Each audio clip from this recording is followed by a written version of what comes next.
everyone, welcome back to Absolutely! And today we're going to talk about Asian Lois Lane, Black Jimmy Olsen, Black Perry White, and my adventures with my best buddy in the entire world Superman show did it properly. And in an argument that I've made for a very long time, based on statements from the creator, host the show.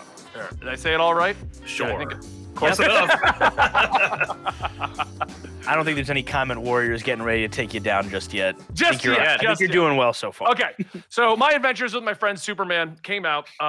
Actually, wasn't aware. My Adventures with Superman. Are you just adding different things? What's the actual name of it? Because I can't remember. My Adventures with Superman. Okay. My Adventures with Superman. Okay. That time I got turned into Superman's best friend. Got it. Right. Yes, that's the name. Anime title. There you go.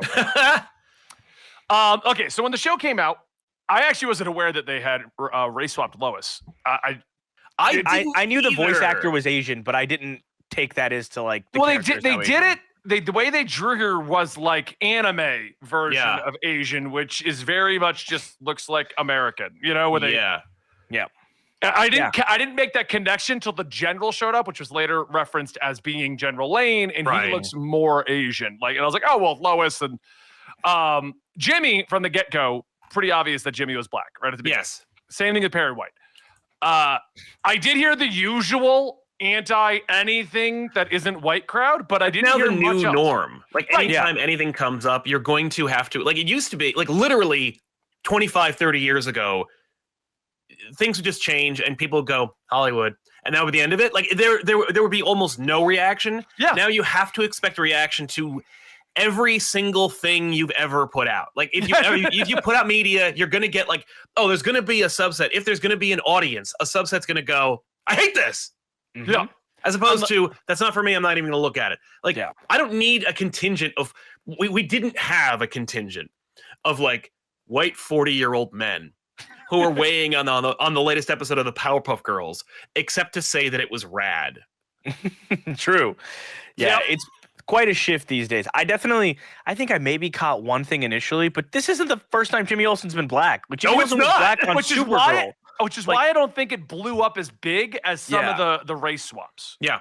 I think it's because he was black on the TV show. I did see the normal subset argument, but I kind of ignored it. But one thing I did notice, and this is the point of this video right here, and I almost want to make this as a pseudo PSA or what I enjoyed about how they handled this. The creators didn't come out and say anything about it really. Yeah. Like maybe there was like a comment here and there, but I didn't catch it. Like, and I look into creator interviews and what's going on, and I didn't catch anything discussing their decision and why they chose to do this. Right. Which is crazy when you think about this is pretty much the only thing airing for that block of time while it was airing. I think Ahsoka started airing maybe the midway point, maybe even further into the midway point. But like for the comic book audience, I think this is the only thing coming out during that time period. Yeah. And nobody was talking about it. So that's huge. Right. So the reason why I wanted to make this video, though, is now that the show is over, the creator is going on record stating their reasoning why. I found, because the interview started to get recommended, why they chose to race swap Lois and why they chose to race swap Jimmy. Oh, don't do that. I don't care. Well, I agree with you on that. I do. But I did read the article, so I guess I kind of care. Well, since it was successful, I'd like to explain to you why I'm such a genius and why it worked where so many other things have fallen. Like, no, I'm good. Because the only thing you can do is screw it up. Well, and they, may have this. We'll see. Well, please. I don't mean to step on your toes. The basis of the argument just boiled down to we were given the option to change things how we wanted it, so we just made it look like the world that we are in. All right, but and that was it. That's the like rationale. That's a nice thing to say, but he might as well have blown in my face, just because that is how valuable and necessary it was to say. Yeah. My counter argument to that is I don't think that's the right statement because that might be how things look in LA where you are. Right. But like I'm in Colorado, it's pretty white out here. I will not be moving to you, Benny. No, they're friendly white people. So you're fine. But what I'm saying is like, but I get the art. I understand. I'm assuming you want to weigh in on this, Hassan. Yeah, I mean, I think it's a silly thing to say because I feel like it should be a given at this point, and it feels unnecessary to say, it just reflects the world around me or whatever. But it feels like the director would felt emboldened to have said that. Like he had to have said that. It was probably a studio thing. Knowing his studio outrage marketing is probably the biggest thing now, where sometimes very hit or miss, but they'll purposefully position different pieces of films or whatever in the marketing to make people angry. So the angry people watch it more, so it gets pushed to more of the people. So it becomes counterculture culture. And sometimes that's not real. And sometimes people are just extrapolating, like there's a black character on screen, or, Little Mermaid is this. They're extrapolating things and they're pushing it further. But a lot of times the studios intend to do that. So it's good to know that they were just like, hey, we're just going to do this. And then afterwards, he still had to fill the quota of like, by the way, it was because of this is the world we live in, Well, and the reason I bring this up is I have said countless times before, I don't care about any of that. I don't think the majority of the comic book fans do. Obviously, there is a subset, but there's also a subset that wants to go online and rage because not everyone's white. We have our subsets in both directions. But what I've said since the beginning is create your product. Do diversity. Do it the way that you feel it should be done. Do it the way that we agree it should be done. And don't talk about it. Right. Put it out. Because the moment you draw attention to it or you make a big deal that this is, we've done this thing with this entire cast and blah, blah, blah. Yeah. You're literally getting the outrage marketing going because you're igniting the anti. And you know what I mean? Like it turns into a different thing. It doesn't turn into a Superman project. It turns into we've got to support it because it's got a black Jimmy Olsen. Yeah, no, it's you're hitting on some interesting points because like while I agree with the sentiment of what you're saying, I can imagine that there's a subset of people who might interpret what you're saying as being it's kind of like don't say race swap. Like the opposition is always allowed to hem and haw and scream and yell and carry on, but we need to keep our mouths shut because it only makes them more angry. And it's like what you do is you stand up to bullies. You never back down. But like at the same time, there's a difference between but there's a difference between normalization and virtue signaling. And I don't necessarily think that what they're doing is virtue signaling. I think that's just being from the West Coast or living in Hollywood for too long and thinking that the normal, because like they have experienced normalization. They are now in this mindset of like, why shouldn't there be like an eclectic group of people at like any given time? Yeah. And like that's fair and that's understandable. And I completely agree. And I think it's wonderful. Like the reason, like if we were to start calling America a melting pot today, 80% of the people who talk online would be like, why? Why is it melting pot? I don't understand. Yeah. Well, they would look it up and be like, the technical definition of a melting pot is actually this, and your decision to integrate is actually but so everything is ruined. I still love the argument in general because like America was built on immigration. Like, right. It was built on being a melting pot. Well, yeah, but not them. No, yeah, not them. Not those. But so I don't want to, I don't want to say virtue signaling lightly because I also think that the opposition uses it, and that's what they do, right? People who don't want change, who don't want improvement, who don't want progress, they co-opt the language so they can use it and weaponize it against you. But I will say that there's a difference between being like, let's just make something, and expect it to happen, and then if people accept it, be happy it was accepted, and it working. Or it being accomplished because like nobody saw the strings and then suddenly going like, whoo, it worked. Really quick anecdote just to kind of spice up the show a little bit, infuse a little humor. When I was a kid, a hot lunch, right? You go to your school, you got your hot lunch. It was all on the honor system, especially when it came to nuggets. Nuggets was the big coveted food item, obviously. And the thing was, if you paid extra, if your parents paid extra, you get double nuggets. How did they know this? They can't just like have a phase system. This is back in like the 90s. There's no friggin' way. You just tell them, oh, I got a double order. And suddenly you get double nuggets. And at the end of the lunch period, you always notice there were extra nuggets. And you're like, So one day I realized, oh my God, I could just say double and I'll get double nuggets. And I was a good boy who followed the rules, and I never did that kind of stuff. But I went up to the lady, and I very subtly, I just flashed my two fingers just a little bit, like I went double, and she went, oh, okay. And then I turned around, and I went, it worked. And she was like, I'm sorry, did you say it worked? And I'm like, she's like, are you supposed to get double nuggets? And I'm like, no. And she just pushed all my nuggets back into the bin.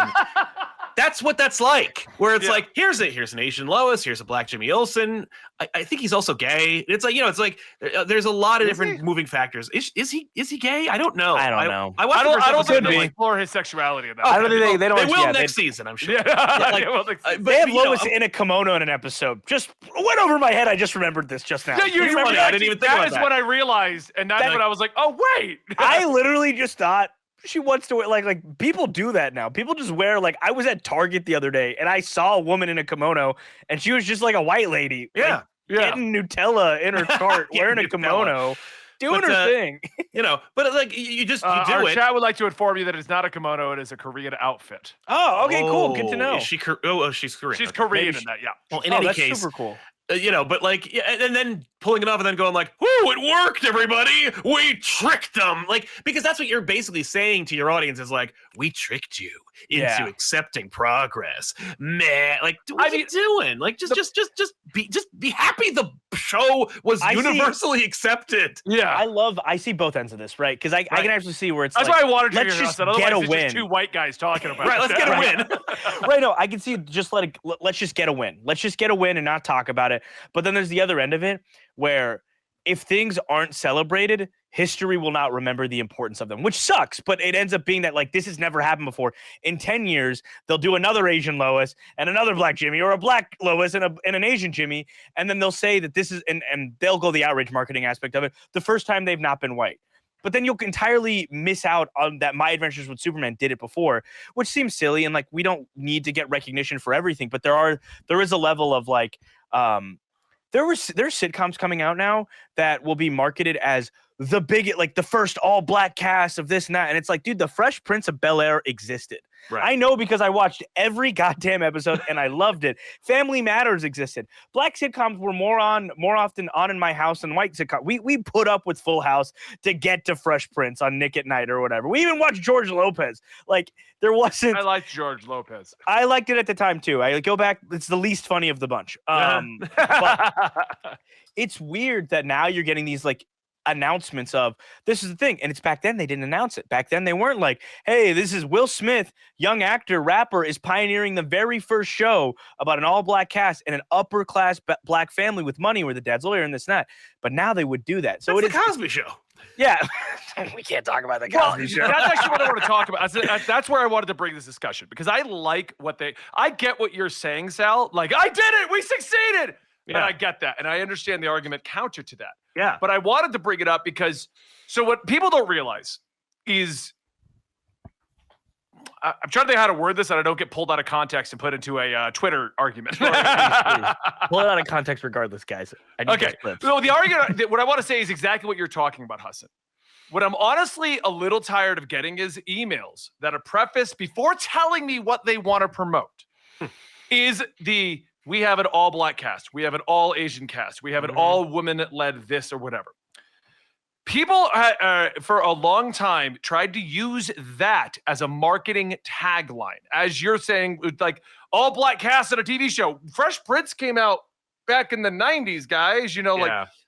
like, and when I get a weekly email where that is their selling point, Yeah. it one dilutes it. No longer does that stand out to me as being special. Two, Right. it's not as unique as you think it is because I just got two other ones that also claimed to be an all black and let's run the counter here, right? project. Let's put the Yeah. counter here. Black Panther was historic in so many different ways for being a primarily black cast with a black director telling a black story.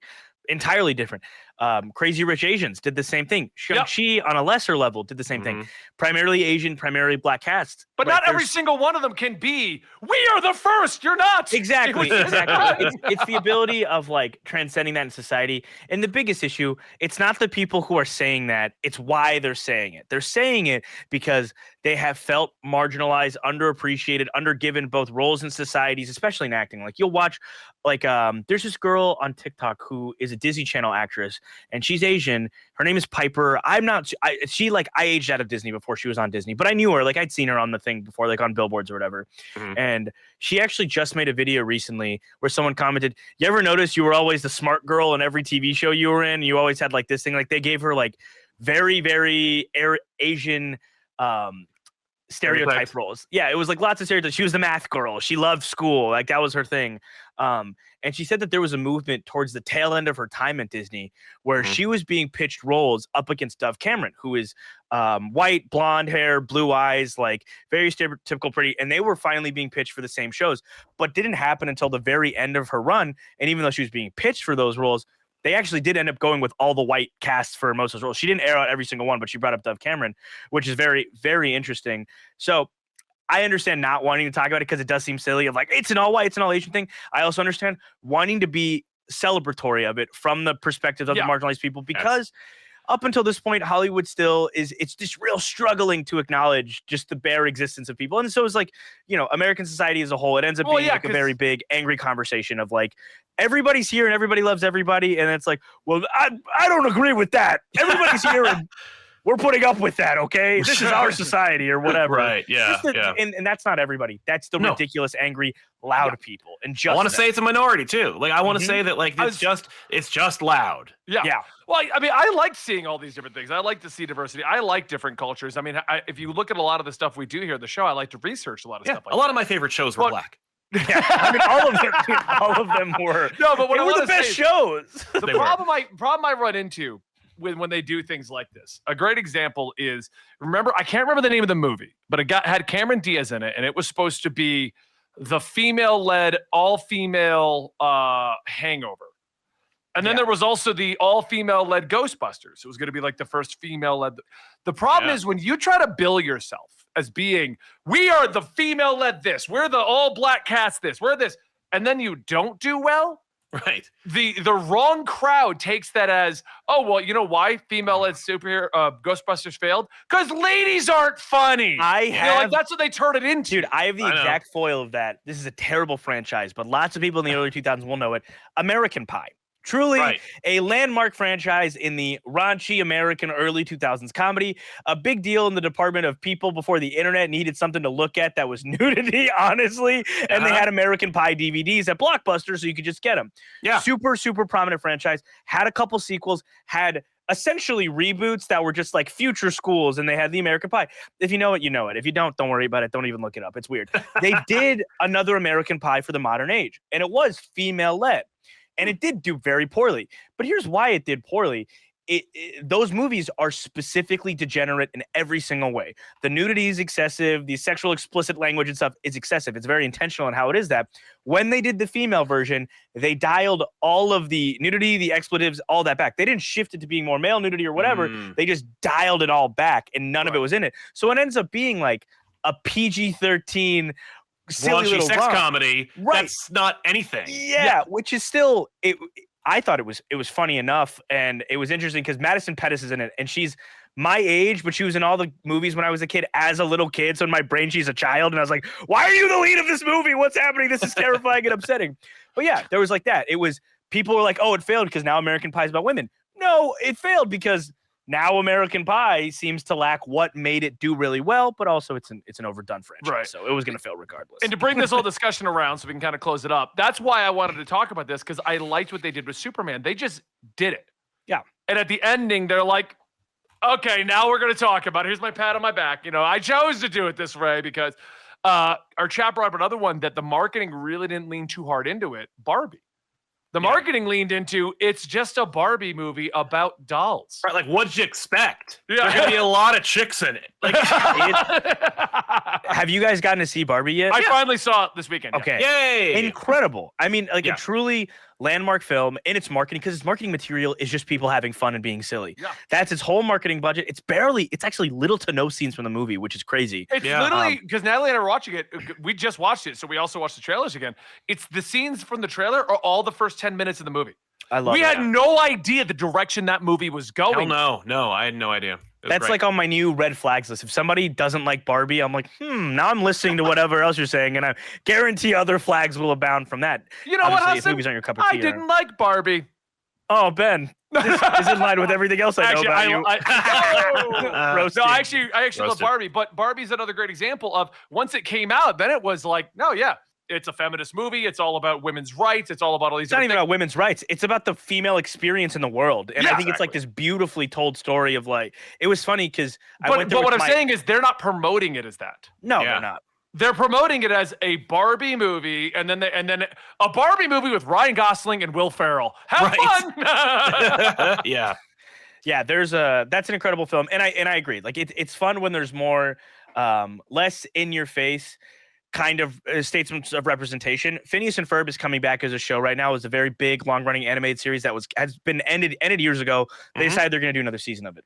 Phineas and Ferb had probably one of the most damaging stereotypes of all time. They had one Indian character on the show. His name was Baljeet, and I remember it. Yeah, Baljeet was great because everybody else was smart and doing really cool stuff, and he was, I want to go to school. Oh, it's summer vacation, and I want to do homework now. That's like his actual voice is how he sounded. And Dan Povenmire, who I've been lucky enough to tell this to him in person, and I was like, hey man, this character was one of the most damaging things to brown kids growing up. All of us got called Baljeet. But imagine if you had a brown character that had brown parents that were doctors or whatever you want to do it, but then he was having fun in the backyard with everybody else. Like he was just being a normal kid with everyone else. How much better that would have been. And Superman and Lois is that. Jimmy Olsen can be black, Lois Lane can be Asian, and they're still crack reporters. And you know what? Jimmy's a millionaire on this show, so this show's awesome. I love that reveal at the ending. Oh yeah, I'm a millionaire now.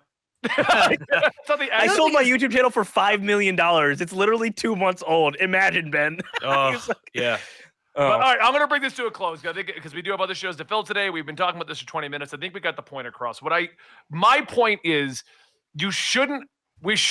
I'm going to word this way. You shouldn't have to bill your product by how diverse it is or whatever. Your product should be able to come out, be amazing, and then we can look at it and go, holy shit. Yeah. Like, that's pretty diverse. I mean, I go all the way back to the early days of Doug. Yeah. Nickelodeon's Doug, where they just gave everybody a different skin tone. They wanted you to purple. Wanted you to see the world the way it was supposed to be, where it doesn't matter what your skin tone is. We are all friends. Green, purple. There was Patty Mayonnaise was like tan. Yeah. Doug was the only white guy on that whole show. And he was the lead. Yes, but also he was the whitest person ever created in fiction. Yeah, he was. Like, he's whiter than the whitest Dickens character I've ever seen. Which is in going back to Fresh Prince of Bel-Air. All of these people who send me these emails and all these things that are trying to promote, like, we are so diverse. We have this all-female cast, all-female this, all-black that. It's just like, it's not as new as you think. This has been going on for a while. Well, they know that too. They're just, but they think that's a selling point. It's like the selling point is the show, but they're trying to make themselves distinct against, like, there's an ocean of content. How do I distinguish? You know, and they know that it doesn't necessarily always work to say it's the most diverse show. There was actually a really doesn't matter. I was gonna say there's a movie that came out recently that was like had an all black cast and it was a horror movie, and I can't remember what the hell it was called, but they had a great tagline that should have been the title called, I think it's like "We All Can't Die First." And I was like, I saw that. I was like, that should be the title of the movie. I just watched the movie. The Blackening. Thanks. The Blackening was incredible. Yeah. You want to know what's another good one? Which the name itself and everything kind of tells you that it's an all black cast, but you still I didn't catch it. Meteor Man. Played it. No, well, Meteor Man's great, but they cloned Tyrone. It's got Jamie. Oh yes, Foxx I heard about that. Yes. It's so good. Nice. But anyway, it's got Kiefer Sutherland in it. Come on, it's just incredible. Okay. But anyway, we're going to close out today's episode. If you like this channel, you like what we're talking about, like, subscribe, hit that notification bell, and the end.